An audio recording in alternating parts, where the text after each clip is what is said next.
Hello friends, I am Vayan Krishna. I hope all of you well. So friends, today I will discuss a new topic, permutation for board students, academic students, class 11th. This topic is a very crucial and important topic for class above and advanced math for competitive exam, other higher competitive exams. So today we'll discuss, at this time we'll discuss permutation.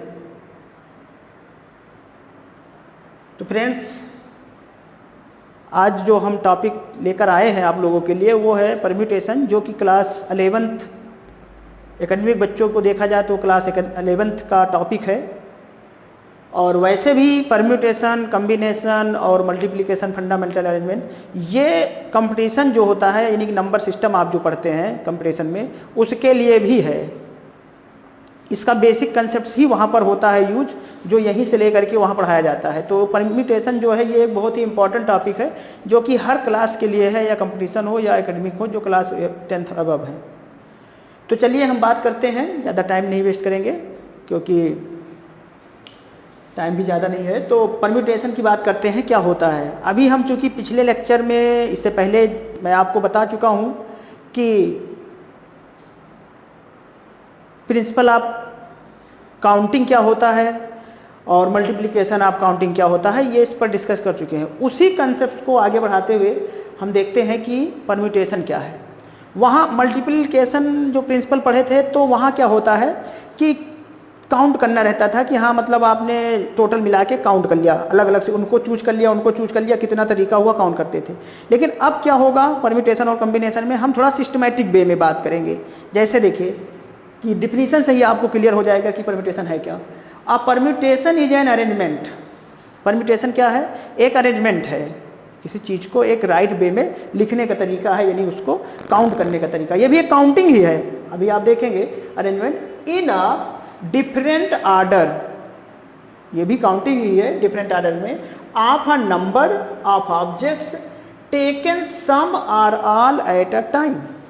अभी तक आपने multiplication rule में क्या पढ़ा कि सभी चीजों को एक साथ लेकर के पढ़ रहे थे। अब क्या होगा, उन सभी चीजों में से हम कुछ चीजों का अरेंजमेंट करेंगे, या हो सकता है सभी चीजों का अरेंजमेंट करें, और एक डिफरेंट आर्डर में उस ऑब्जेक्ट को लेकर के, या नंबर्स जो भी दिए होंगे अकॉर्डिंग टू प्रॉब्लम, वो देखेंगे हम प्रॉब्लम में कि कैसे क्या है। तो इसके कई आर्डर्स, कई नियम होंगे, अलग अलग रूल होगा। कभी आप सारे एलिमेंट्स ऑब्जेक्ट्स लेकर के अरेंज करोगे, कभी कुछ अरेंज करोगे, कभी हो सकता है कि आपको अरेंजमेंट में सेम आर्डर के कई चीज़ें मिल जाएं। तो आप आगे आगे जैसे बढ़ेंगे उसी हिसाब से इसकी प्रॉब्लम आपको मिलेगी। तो चलिए हम अब देखते हैं इसका रूल फर्स्ट क्या होता है। तो चलिए इसको रूल फर्स्ट देखते हैं पहले क्या होता है।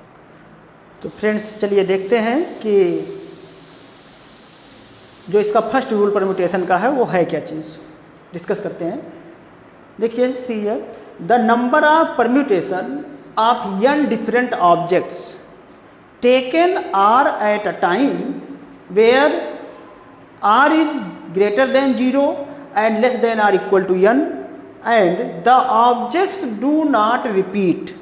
ऑब्जेक्ट की कंडीशन है कि वो रिपीट नहीं करेगा।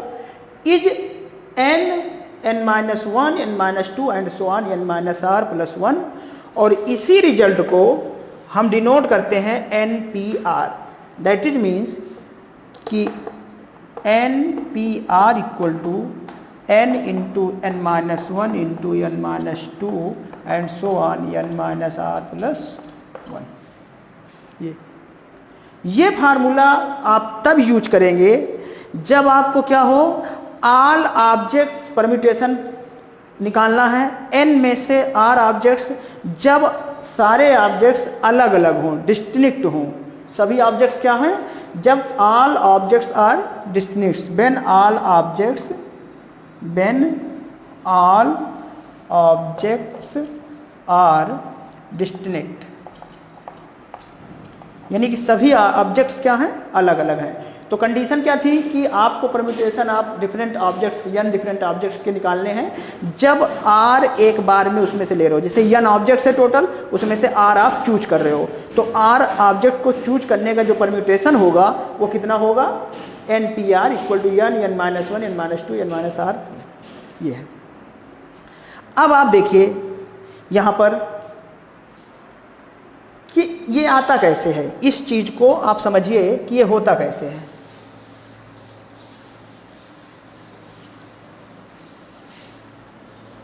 आप देखिए,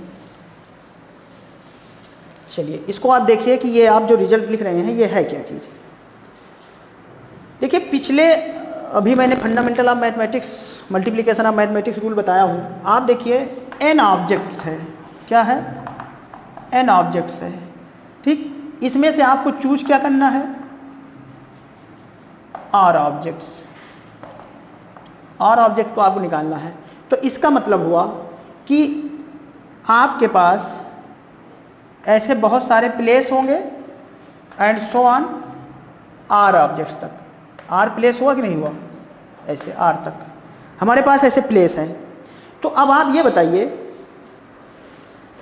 हम मान लो पहले प्लेस को भरना चाहते हैं, हमें एक ऑब्जेक्ट चूज करना है। r ऑब्जेक्ट में से मैंने मान लो पहले के लिए चूज करने का, तो पहले के लिए तो n सभी हैं, सभी पूरे क्या होंगे, सब अलग अलग हैं, तो एक यहां पर एक ही आएगा, तो ये तो n तरीके से फिल होगा। अब टोटल ऑब्जेक्ट n था, आपने एक निकाल लिया, ये n टाइप से हुआ, एक यहां भरे, एक यहां भी भरेंगे, एक यहां भी भरेंगे, लेकिन अब बचा कितना है, n-1 तरीके से बचा है। यहाँ n-1 बचा तभी तो आपने एक भरा। अब यहां जब भरोगे तो दो ऑलरेडी घट जाएगा, नहीं ये दो हो गया, यानी कि यहां तक, अब यहां से आगे लिए दो होगा, यहां एक ऑब्जेक्ट, यहां के लिए अब दो ऑब्जेक्ट कम हो गए, तो यानी कि कितना बचा है, इसको कितने तरीके से फिल करोगे, एक ऑब्जेक्ट यहां भी बनना है, यहां कितने तरीके से होगा, n-2 होगा। ऐसे ही अगर आप आगे बढ़ें तो यहां पर, यानी कि इस ऑब्जेक्ट में यहां पर अगर हम फिल करें इसको, तो ये कितने ऑब्जेक्ट टोटल था, n-r-1 ऑब्जेक्ट्स। कितने ऑब्जेक्ट फिल होंगे, n-r-1, यानी किसी को लिख सकते हैं n-r+1 ऑब्जेक्ट्स। यहाँ कितने तरीके से फिल कर सकते हैं, n-r+1 तरीके से।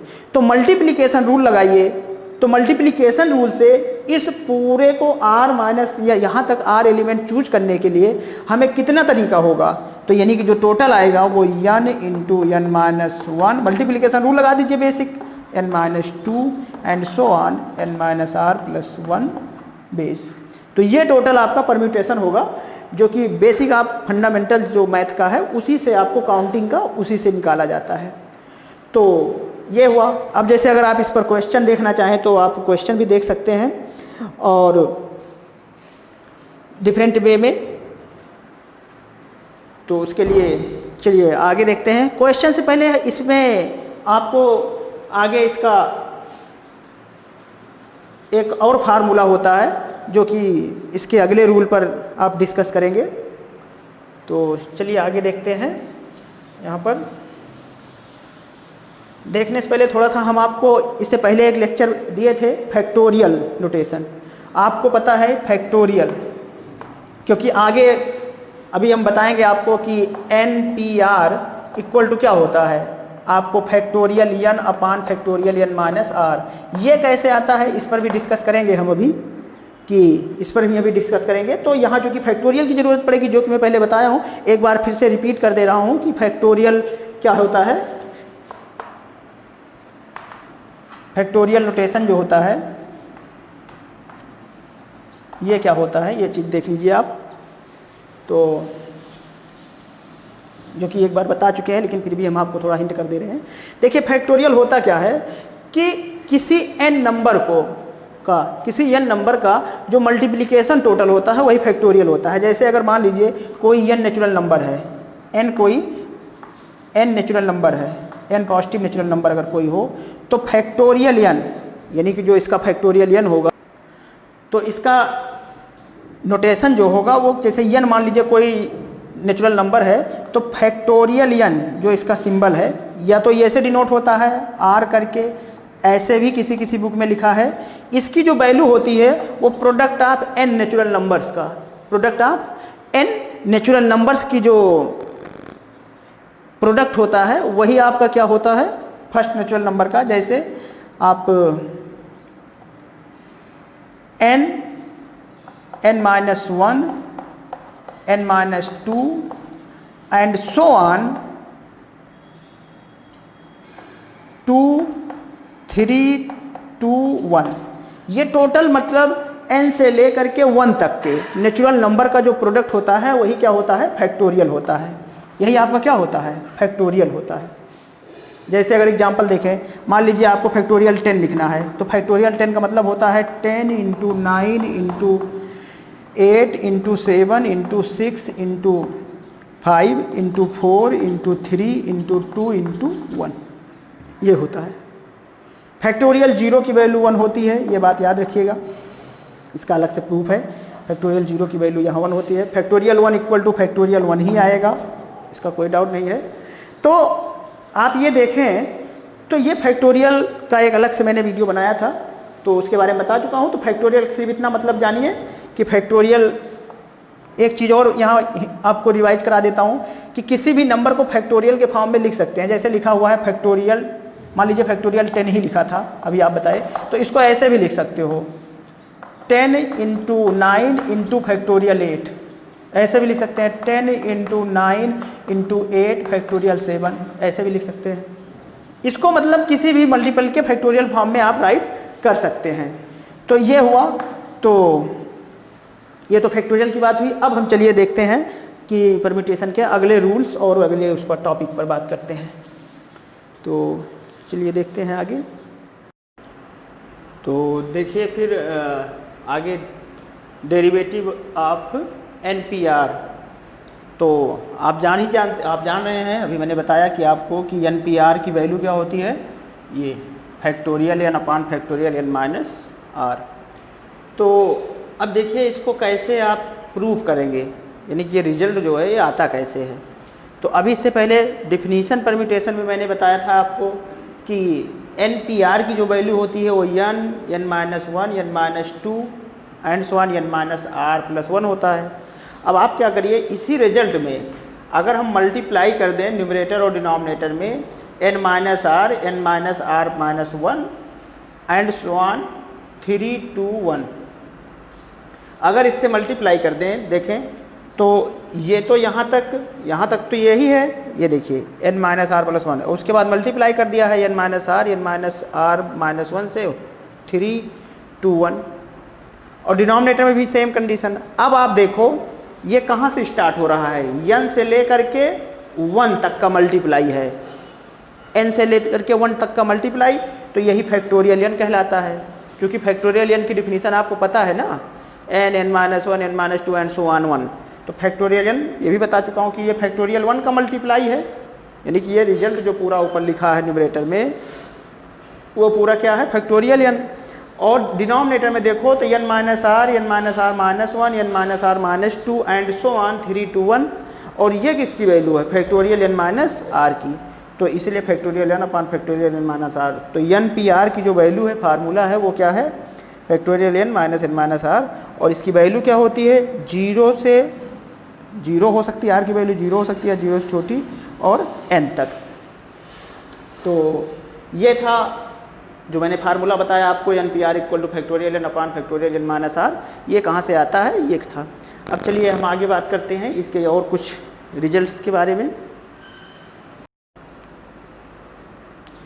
तो चलिए देखिए, अब इसके कुछ इंपॉर्टेंट जो रिजल्ट हैं, कंडीशन होगी। इसका मतलब होता है कि n ऑब्जेक्ट में से जब r ऑब्जेक्ट आप चूज करते हैं तो उनके चूज करने का तरीका है ये factorial n upon factorial n-r। अब अगर मान लो यहाँ नोट में अगर आप लिखना चाहें तो लिख सकते हैं नोट में कि अगर आपने n में से n ऑब्जेक्ट, यानी सभी ऑब्जेक्ट को आपने चूज कर लिया NPN, तो इसका रिजल्ट क्या आएगा, तो factorial n upon factorial n minus n, यानी कि फैक्टोरियल n अपॉन फैक्टोरियल 0। और आप जानते हैं फैक्टोरियल 0 की वैल्यू क्या होती है, 1, इसलिए आ जाएगा फैक्टोरियल n। तो NPN इक्वल टू आता है फैक्टोरियल n। क्यों, क्योंकि यहाँ लिख दीजिए फैक्टोरियल 0, ये मैं पहले ही बता चुका हूँ, 1 होता है। फैक्टोरियल 0 की वैल्यू क्या होती है? 1 होती है। ऐसे ही आप जब n में से यानी कि n में से कोई भी ऑब्जेक्ट चूज ना करें तब रिजल्ट क्या आएगा? Factorial n upon factorial n minus 0, यही होगा। तो इसका मतलब हुआ factorial n upon factorial n, तो n क्या होगा? कैंसिल होगा, यानी कि 1। तो इसकी वैल्यू क्या आएगी? 1 आएगी। तो ये दो रिजल्ट हैं कि जब आप n ऑब्जेक्ट से टोटल सारे ऑब्जेक्ट ले लेंगे तो फैक्टोरियल n तरीके से उसको अरेंज किया जा सकता है, और जब n ऑब्जेक्ट में से कोई ऑब्जेक्ट नहीं लेंगे तो इसका मतलब सिर्फ यानी कि टोटल n में से 0 ऑब्जेक्ट लेंगे तो एक तरीका, वो टोटल वही रहेगा जो रहा था। तो आपका ये रिजल्ट है, और तो ये दोनों इंपॉर्टेंट रिजल्ट थे। अब चलिए देखते हैं इसके कुछ आगे जो प्रॉब्लम है उसके बारे में डिस्कस करेंगे। तो पहले प्रॉब्लम क्या है, तो इसको अगर नोट कर लिए हो तो रब कर दें। चलिए हम आगे देखते हैं नेक्स्ट प्रॉब्लम होगी क्या आपके लिए। तो देखिए आगे जो आपका रूल्स है, अब इसके बाद जो सेकंड रूल है, मतलब एक रूल तो इससे पहले मैंने पढ़ाया था कि जब नंबर ऑफ परम्यूटेशन निकालना हो, कि जब आप n डिफरेंट ऑब्जेक्ट्स में से क्या ले रहे हो? r डिफरेंट ऑब्जेक्ट ले रहे हो और रिपीटिशन नॉट अलाउ हो।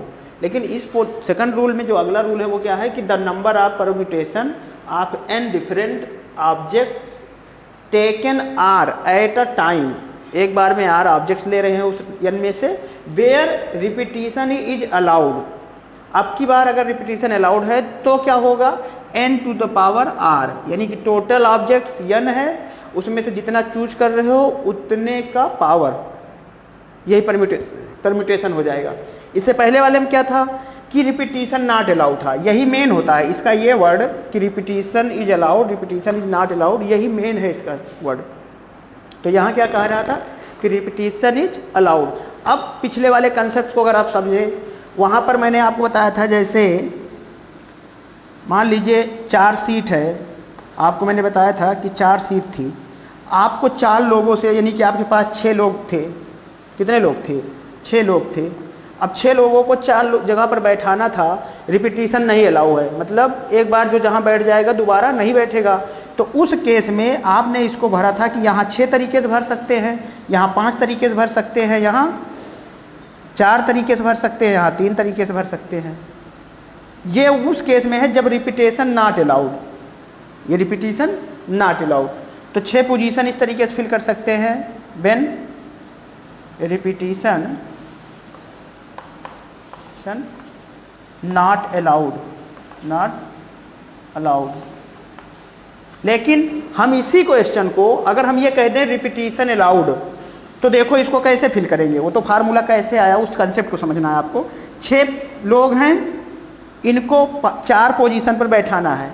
तो अब आप ये बताइए, जिसमें से 4 पोजीशन है, तो अब 4 पोजीशन पर बैठाना है, यानी कि r लोगों को, r मतलब यहाँ 4 है, r कितना है? 4 है।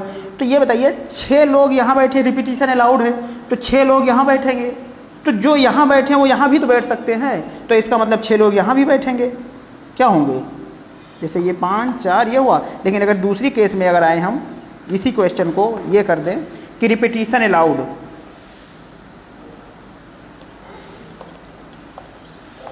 रिपीटिशन अलाउड कर दें, अगर हम इसमें रिपीटिशन क्या कर दें? अलाउड कर दें, तो यही क्वेश्चन जो आपने लिखा है कि 6 में से 4 लोगों को सेलेक्ट करिए जब रिपीटिशन नहीं अलाउड है और जब रिपीटिशन अलाउड है, तो आप ये समझिए कि यहाँ पर कितने तरीके से फिल करोगे? 6 तरीके से।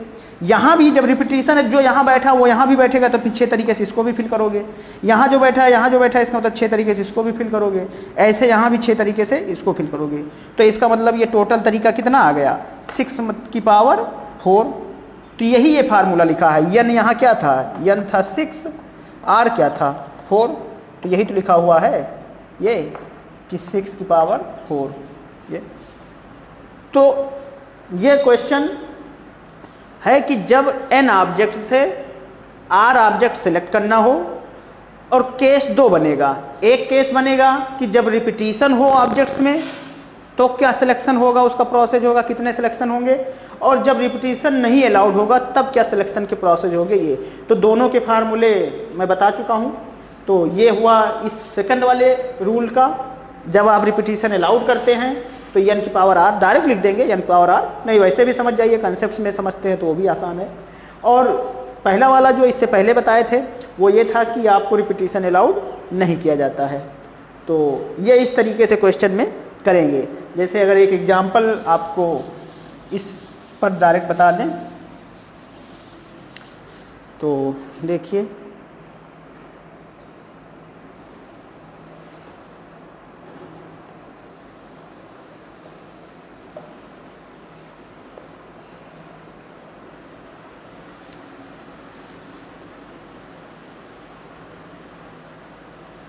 अब अगर मान लीजिए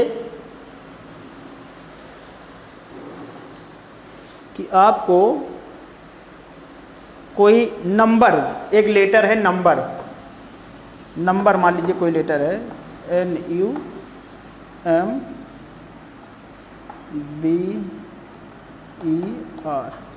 ये एक लेटर नंबर लिखा हुआ है। अब इस नंबर से हम 3 लेटर का एक वर्ड बनाना चाहते हैं। 3 लेटर को इसमें से चूज करना है, 3 लेटर का हमें वर्ड बनाना है। तो अगर इस केस में आए कि रिपीटिशन नॉट अलाउड, 3 लेटर के वर्ड बनाने हैं, 3 लेटर के वर्ड बनाने हैं आपको जिसमें रिपीटिशन नॉट अलाउड,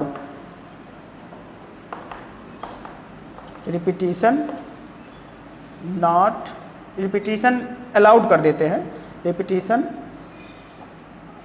अलाउड। तो रिपीटिशन अलाउड है तो अगर अब 3 पोजीशन, इस नंबर से 3 पोजीशन चूज करना है आपको। 3 लेटर का वर्ड बनाओगे तो 3 पोजीशन ही तो आएगा, ये 3 पोजीशन है। अब 3 पोजीशन को भरने के तरीका कितना होगा, पहले में से इसमें से कोई भी 3 नंबर ले सकते हो, हैं? सॉरी, इसमें से कितने नंबर हैं, 1 2 3 4 5 6, इस 6 में से कोई भी यहाँ फुल कर सकते हो, तो 6 तरीके से इसको भर सकते हो। इसको भी क्योंकि रिपीटिशन अलाउ है, यानी यहाँ रखे हो तो यानी यहाँ भी रख सकते हो, तो इसका मतलब यहाँ भी 6 तरीके से भर सकते हो। ऐसे यहाँ पर यहाँ भी आएगा तो यहाँ भी 6 तरीके से भर सकते हो। तो इसका मतलब जो टोटल तरीका होगा कितने, हाउ मेनी टाइम्स, ये मतलब इसको कितने तरीके से फिल कर सकते हो, तो कितना आ जाएगा 6 की पावर 3 यहाँ से, और ये फार्मूला भी यूज कर लीजिए तो 6 की पावर 3 आ जाएगा। तो जितना आएगा वही होगा 216, ठीक। लेकिन अगर इसी क्वेश्चन को मैं यही कहता कि नंबर, एक नंबर, वर्ड नंबर का 3 लेटर ले करके आप जो है कितने तरीके से कितने वर्ड बना सकते हैं, ये क्वेश्चन होता तो और ये कहा जाता कि repetition not allowed, repetition not allowed. तो जब रिपीटिशन नॉट अलाउड होता, इसी repetition, when repetition not allowed कर दें, इसको हम क्या कर दें, नॉट अलाउड। तो जब नॉट अलाउड होगा तो इसी क्वेश्चन को अगर आप करना हो, हम कहते हैं यही क्वेश्चन है और नॉट अलाउड कर दिया गया कि इस नंबर लेटर के 3 लेटर को लेकर के कितने नंबर बनाए जा सकते हैं, अगर इसको निकालना हो और रिपीटिशन नॉट अलाउड हो। तो देखो पहली पोजीशन में तो ये 6 नंबर फिल करे जाएंगे, लेकिन जब एक नंबर फिल हो गया तो दोबारा नंबर तो फिल होगा नहीं, तो उस केस में क्या होगा, ये 5 तरीके से फिल होगा। फिर अगले केस में 2 लेटर चूज कर चुके हो तुम, वो रिपीट होगा नहीं, तो इसका मतलब अब कितना बचा, 4 बचा, तो ये 4 तरीके से होगा। तो इसका मतलब कितना आ जाता, 6 गुणे 5 गुणे 4, ये इतने तरीके से इसको फिल कर सकते थे। तो ये 2 कंसेप्ट्स हैं जिस पर आप क्वेश्चन करेंगे कि n नंबर परम्यूटेशन फाइंड करना है आपको। जब n ऑब्जेक्ट से r ऑब्जेक्ट चूज करना हो, रिपीटिशन अलाउड हो, और जब r ऑब्जेक्ट चूज करना हो, रिपीटिशन नहीं अलाउड हो। तो दोनों के लिए ये ना अलाउड के लिए है, और इससे पहले जो मैंने बताया था वो नॉट अलाउड के लिए है, जिसका फार्मूला रिमाइंड करा देते हैं कि क्या था, कि फैक्टोरियल n। तो इसको अगर फैक्टोरियल n माइनस, यानी कि इसी को NPR, इसी NPR में से हमने लिखा था कि n n-1 n-2 n-3 and so on n-r, ये -1। तो जितने भी आप इस तरीके से पिछली अभी एक्सरसाइज बताए थे, तो वहाँ से आप इसको कर सकते हैं। तो अब इस पर क्वेश्चन करिए, बाकी देखते हैं इसको नेक्स्ट क्वेश्चन, नेक्स्ट आर्टिकल क्या है, तो इतना नोट कर लीजिए। ओके, तो चलिए आगे बढ़ते हैं हम। देखते हैं। तो रूल थर्ड क्या है, अभी तक हमने 2 रूल पढ़ लिया है, अब परम्यूटेशन में रूल थर्ड क्या कहता है उसके बारे में देखते हैं कि the number of permutation of n objects. हमारे पास अगर मान लीजिए n ऑब्जेक्ट है तो उसका परम्यूटेशन when यानी कि where p objects are of the same kind and rest are all different, यानी आप n ऑब्जेक्ट ले रहे हैं, उसमें से कुछ ऑब्जेक्ट p सेम टाइप का है, बाकी जो है वो डिफरेंट है, तो उसका परम्यूटेशन क्या होगा? तो उसका क्या होगा? Factorial n upon factorial p।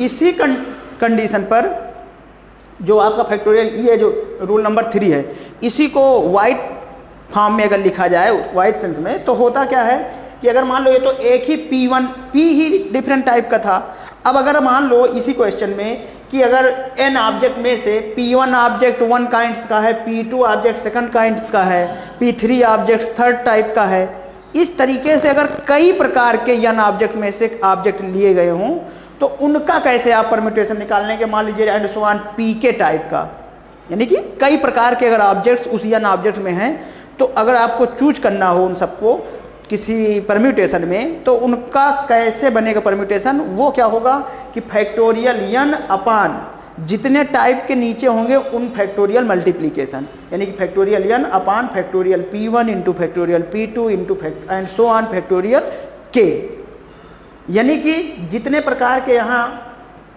Kind के ऑब्जेक्ट्स उस n ऑब्जेक्ट में होंगे उन सबका नीचे डिवीजन में फैक्टोरियल। और यही कंसेप्ट यहाँ है, इसी को यहाँ वाइट फॉर्म में लिख दिया गया है, मतलब इसको थोड़ा बढ़ा दिया गया है कि यहाँ एक ही ऑब्जेक्ट था p डिफरेंट टाइप का, यहाँ कई object p1 p2 p3 and so on pk तक है ऑब्जेक्ट्स डिफरेंट टाइप का, तो बस उसी नीचे डिवीजन में आप उतने का मल्टीप्लाई करते चले जाइए, तो आपका जितना ना आएगा रिजल्ट वही आपका क्या होगा? टोटल नंबर ऑफ परम्यूटेशन होगा। तो चलिए इस पर एग्जाम्पल देखते हैं, आप अभी समझ जाएंगे।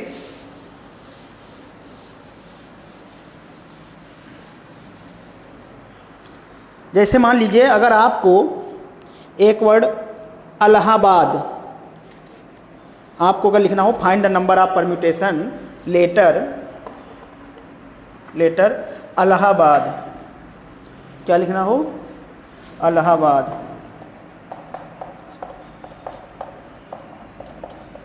इलाहाबाद। तो अब आप देखें कि इसमें कितने वर्ड हैं? 2 2 4 2 6 2 8 1 9, इतने लेटर हैं। इस लेटर का परम्यूटेशन बताना है, इलाहाबाद लेटर का परम्यूटेशन बताना है कि आपको फाइंड करना है, find the number of permutation of the letter of the word Allahabad. यहाँ पर आपको क्या करना है? इसका परम्यूटेशन बताना है। तो द नंबर ऑफ परम्यूटेशन जो आएगा वो क्या आएगा? क्योंकि इसमें देखो टोटल नंबर कितने हैं, 1 2 3 4 5 6 7 8 9, 9 लेटर है। तो the total number of permutation जो हो जाएगा, टोटल नंबर ऑफ परम्यूटेशन जो होगा वो क्या होगा? आपको पता है कि factorial n upon factorial p होता है। तो एक कितने लेटर इसमें अलाउड, देखिए रिपीट कर रहे हैं। तो यहाँ अगर आप देखो टोटल लेटर कितना है? n 1 2 3 4 5 6 7 8 9, n इक्वल टू कितना है? 9 है। अब इसमें रिपीट कितना कर रहा है? p1 रिपीट कर रहा है l इक्वल टू कितना है? l 2 बार है, तो यहाँ 2 l आ गया। p2 क्या रिपीट कर रहा है? a 1 2 3 4, a कितनी बार है? a कितनी बार है? 4 बार, तो a कितना है? 4।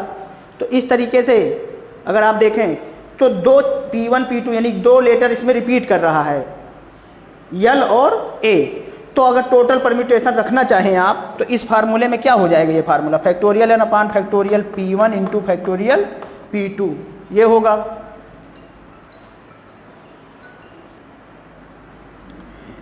तो इसका परम्यूटेशन क्या आ जाएगा? Factorial n upon factorial p1 into p2। तो रख दीजिए वैल्यू यहाँ पर। तो फैक्टोरियल n कितना आ जाएगा? 9 अपान फैक्टोरियल 2 इंटू फैक्टोरियल 4। इसको सिंप्लीफाई कर दीजिए, तो सिंप्लीफाई करेंगे तो कितना आ जाएगा? आगे देखिए, इसको सिंप्लीफाई करिए तो 9 है, तो 9 into 8 into 7 into 6 into 5 into factorial 4 अपान 2 इंटू 1